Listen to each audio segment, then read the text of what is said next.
Panibagong diplomatic protest ang nakatakdang harapin ng China kaugnay ng dangerous and illegal maneuvers nito laban sa water vessel ng Bureau of Fisheries and Aquatic Resources o BIFAR malapit sa Bajo de Masinloc. Iniulat din ng Philippine Coast Guard ang tangkang pambobomba ng tubig sa BRP Dato Gumbay, Piang sa gitna ng isang humanitarian mission sa West Philippine Sea. Narito ang aking report. Nakatakdang maghain anumang oras ngayong araw ang Department of Foreign Affairs o DFA ng diplomatic protest laban sa tinatawag nitong iligal at mapanganib na aksyon ng China Coast Guard at Chinese Maritime Militia laban sa sasakyang pandagat ng Bureau of Fisheries and Aquatic Resources o BIFAR sa karagatan malapit sa Bajo de Masinloc. Sa kanyang mensahe sa mga reporters, sinabi ng tagapagsalita ng DFA na si Angelica Escalona na inaasahang ngayong araw isusumite ang naturang protesta. Ito'y matapos maglabas ng pahayag ang National Maritime Council o NMC ng pagkundina sa dangerous and illegal maneuvers ng mga Chinese vessel laban sa sasakyan ng BIFAR na nagsasagawa ng kadiwa para sa bagong bayaning mangingisda o KBBM program noong umaga ng nakaraang Martes, September 16.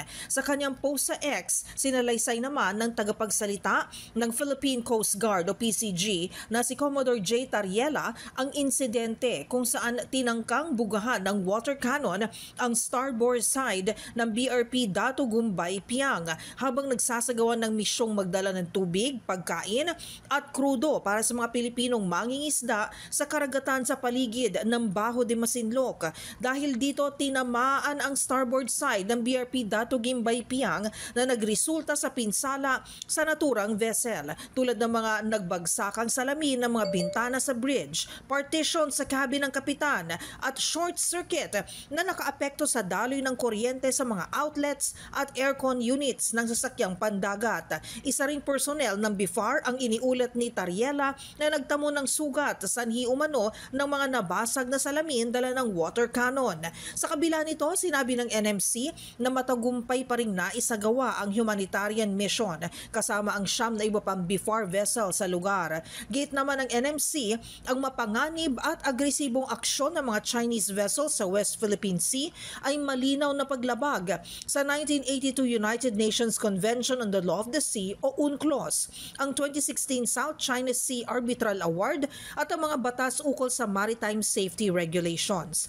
Tinatawagan ng Pilipinas ang China na itigil na ang iligal, agresibo at mapanganib na mga aktibidad nito sa West Philippine Sea at sa halip ay tumulong na lumikha ng isang mapayapa at maayos na paraan sa pagresolba sa mga issues sa pamamagitan ng diplomasiya at dialogo.